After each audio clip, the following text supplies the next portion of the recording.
Bonjour à tous et merci de nous rejoindre sur Futur TV pour cette nouvelle édition de la rédaction. Voici les titres de ce journal. La situation à Hersel, au cœur de la réunion du Conseil des ministres au Grand Sérail. Le général Jean Ahouaji assure que la situation militaire dans la ville est très bonne. La plus grande ville chrétienne d'Irak est tombée aux mains des djihadistes de l'État islamique.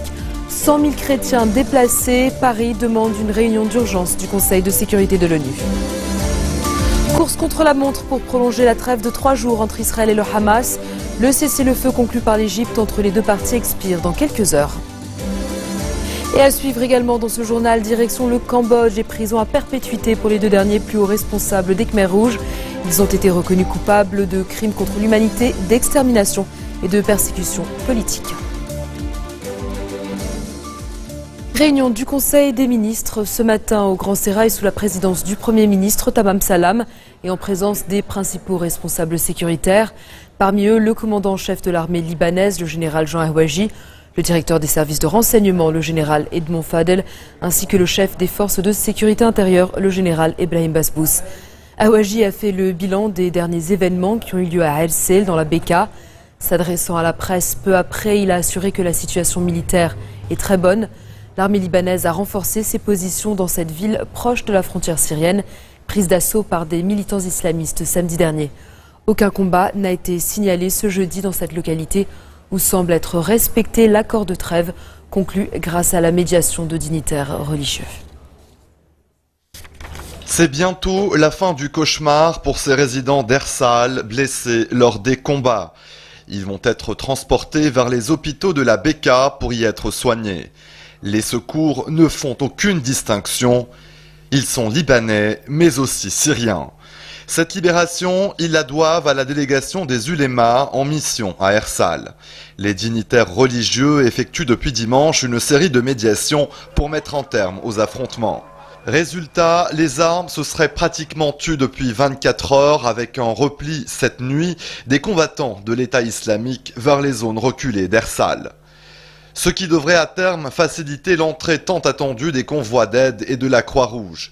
Et il y a urgence, après 5 jours de violents affrontements entre l'armée et les djihadistes, la situation humanitaire se serait largement dégradée. À Hersal, les habitants manquent de nourriture, d'électricité, de tout. À cela s'ajoutent de fortes pénuries de médicaments dans les hôpitaux. Nous suivons de près l'entrée de l'aide humanitaire et attendons un retour au calme et la réouverture des routes. Cela est urgent. Nous étions très émus hier soir en voyant les habitants s'entretuer pour des morceaux de pain et voir que les hôpitaux manquent de tout, de médicaments, de sérum.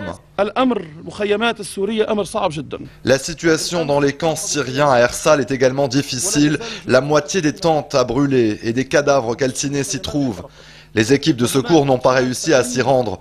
L'odeur de la mort est partout. Nous sommes face à une catastrophe humanitaire et nous espérons mettre un terme à cette catastrophe, évacuer les enfants, les blessés et aider les habitants. Hersal compte selon l'ONU 47 000 réfugiés syriens qui se sont graduellement installés dans cette localité frontalière depuis l'éclatement de la guerre dans leur pays en mars 2011. Cela fait 3 jours que nous sommes sans eau ni nourriture. Toutes les maisons ont été détruites, les murs sont tombés. Nous nous sommes mis à crier et à appeler à l'aide. L'armée est arrivée pour nous sortir de là.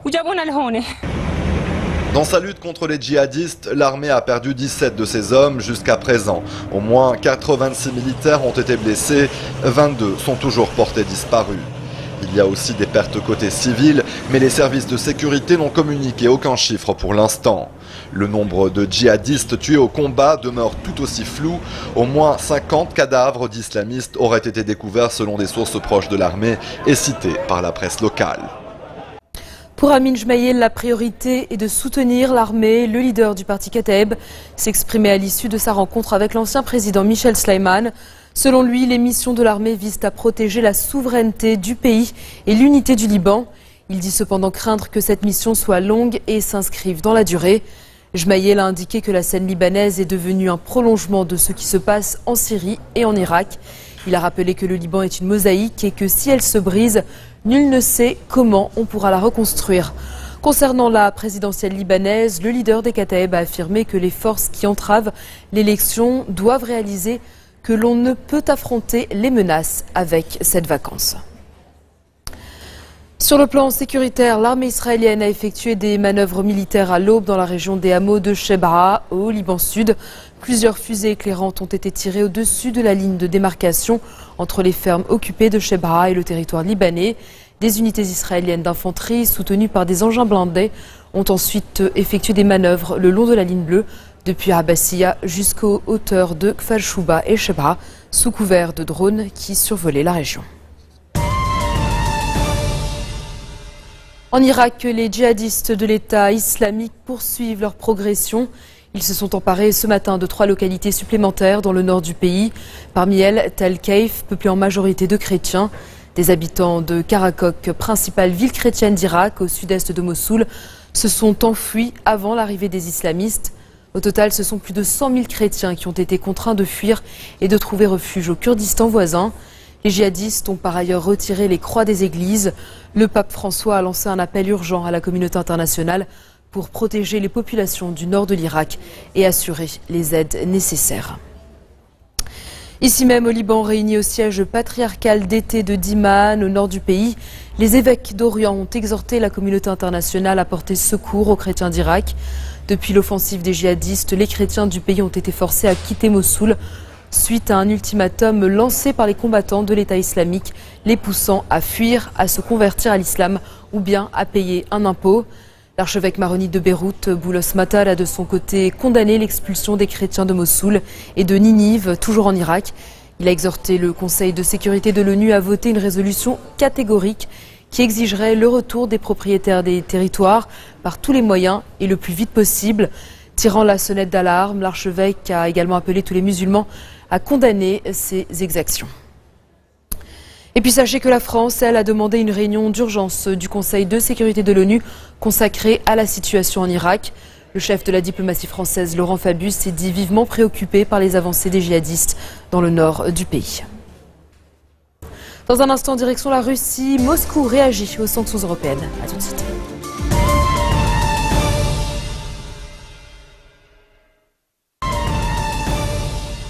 Retour sur le plateau de l'info de Futur TV. C'est une véritable course contre la montre pour prolonger la trêve dans la bande de Gaza. Les médiateurs égyptiens poursuivent leurs consultations indirectes entre Israël et le Hamas, alors que le cessez-le-feu de 72 heures accepté par les deux parties entre dans sa dernière journée après le retrait de l'armée israélienne de l'enclave palestinienne. Objectif pour le Caire, stabiliser et prolonger la trêve pour entamer ensuite des négociations pour un accord permanent de cessez-le-feu et assouplir les restrictions frontalières. Les émissaires palestiniens présents au Caire demandent une levée du blocus imposé par Israël et l'Égypte sur la bande de Gaza. Le Hamas exige également la libération de prisonniers détenus par l'État hébreu. À Gaza, où un demi-million de personnes ont été déplacées, certains habitants ont commencé à quitter les abris de l'ONU pour retourner dans leur quartier dévasté par les bombardements. Barack Obama s'est lui aussi exprimé en faveur d'un cessez-le-feu durable, ainsi que d'une solution à long terme qui garantisse à la fois la sécurité d'Israël et de meilleures conditions de vie pour les Gazaouis. Des responsables américains et iraniens se retrouvent aujourd'hui à Genève pour des discussions sur le programme nucléaire de la République islamique. La délégation américaine est conduite par le secrétaire d'État adjoint. William Burns a conduit les négociations secrètes entre Téhéran et Washington qui ont contribué à l'accord intérimaire conclu en novembre dernier à Genève entre l'Iran et les puissances du P5+1.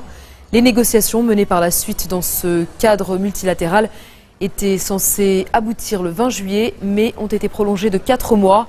Elles sont censées reprendre début septembre en vue d'un accord de long terme.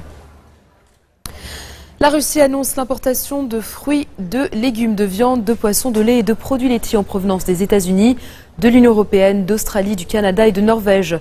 Et cela pour une durée d'1 an. Une décision prise en représailles aux sanctions économiques occidentales contre Moscou, accusé d'alimenter l'instabilité dans l'est de l'Ukraine. Par ailleurs, les avions des compagnies aériennes ukrainiennes ne sont plus autorisés à transiter par la Russie. Moscou étudie une disposition similaire pour les vols des compagnies aériennes américaines et européennes à destination de l'Asie et du Pacifique. Un missionnaire espagnol de 75 ans qui a contracté le virus Ebola au Libéria a été rapatrié ce matin à Madrid. Miguel Pajares Martín est la première personne atteinte par le virus à revenir en Europe. Un dispositif sanitaire exceptionnel a été mis en place. Face à la progression du virus, le Libéria a décrété l'état d'urgence pour une durée de 90 jours. La présidente a justifié la mise en place de cette mesure exceptionnelle car l'épidémie représente une menace contre la sécurité de l'État. La Sierra Leone a déjà fait de même. Selon l'Organisation mondiale de la santé, le virus a déjà causé la mort de plus de 932 personnes en Guinée, au Libéria, en Sierra Leone et au Nigeria. Alors que la maladie ne cesse de gagner du terrain, Barack Obama estime qu'il est trop tôt pour autoriser l'utilisation d'un traitement expérimental contre le virus. Pour le président américain, la priorité est de contenir la propagation de l'épidémie de fièvre hémorragique. En bref, dans le reste de l'actualité de ce jeudi, la recherche de corps de victimes du vol MH17 est suspendue dans l'est de l'Ukraine pour raison de sécurité. La plupart des personnes qui ont péri étaient néerlandaises, mais les Pays-Bas ne veulent pas mettre en danger la vie des scientifiques qui travaillent dans une zone de tension entre séparatistes pro-russes et soldats ukrainiens. L'Occident estime que l'avion a été abattu par un missile fourni par la Russie. Edward Snowden va pouvoir rester en Russie pour le moment. L'ex-consultant des services secrets américains a obtenu un permis de séjour de 3 ans. Il s'était enfui vers la Russie après avoir dévoilé des informations sur le programme de surveillance mené par la NSA, l'Agence nationale de sécurité américaine. Le gouvernement russe lui avait octroyé l'asile pour une année, le 1er août 2013, aux grandes dames des États-Unis qui veulent le juger pour espionnage. Le sergent Bo Bergdahl, l'ancien détenu des talibans en Afghanistan, a répondu aux questions des enquêteurs de l'armée américaine sur les circonstances de son enlèvement. Capturé en 2009, le soldat a été relâché en mai dernier en échange du transfert de 5 prisonniers talibans détenus à Guantanamo. Les conditions de sa libération ont provoqué une vive controverse aux États-Unis où d'anciens frères d'armes de Bergdahl l'ont accusé d'avoir déserté peu avant sa capture. 2 dirigeants Khmer rouges condamnés à perpétuité pour crimes contre l'humanité. Nuon Chea et Khieu Sampan, les 2 plus hauts responsables encore vivants du régime, comparaissaient depuis 2011. Leurs avocats ont immédiatement indiqué qu'ils vont faire appel de cette sentence historique, 35 ans après la chute de la dictature qui a fait quelques 2 millions de morts au Cambodge entre 1975 et 1979. Les 2 hommes ont été reconnus coupables des crimes contre l'humanité, d'extermination, de persécution politique et d'autres actes inhumains. Le verdict a été accueilli par les larmes des survivants à l'extérieur de la salle d'audience. Mais l'ombre de Pol Pot, le frère numéro 1, plane toujours sur les victimes et les survivants de cette terrible dictature. Il est mort en 1998 sans avoir été jugé. C'est la fin de ce journal. Tout de suite, le rappel des titres qui ont marqué l'actualité de cette journée. La situation à Hel, c'est le cœur de la réunion du Conseil des ministres au Grand Sérail. Le général Jean Ahouaji assure que la situation militaire dans la ville est très bonne. La plus grande ville chrétienne d'Irak est tombée aux mains des djihadistes de l'État islamique. 100 000 chrétiens déplacés. Paris demande une réunion d'urgence du Conseil de sécurité de l'ONU. Course contre la montre pour prolonger la trêve de 3 jours entre Israël et le Hamas. Le cessez-le-feu conclu par l'Égypte entre les 2 parties expire dans quelques heures. Et puis prison à perpétuité pour les 2 derniers plus hauts responsables des Khmers rouges. Ils ont été reconnus coupables des crimes contre l'humanité, d'extermination et de persécution politique au Cambodge. Merci de votre attention. Retrouvez-nous tous les jours à 16h40 heure de Beyrouth. Vous pouvez également nous suivre en ligne sur notre site web ou en téléchargeant notre application mobile.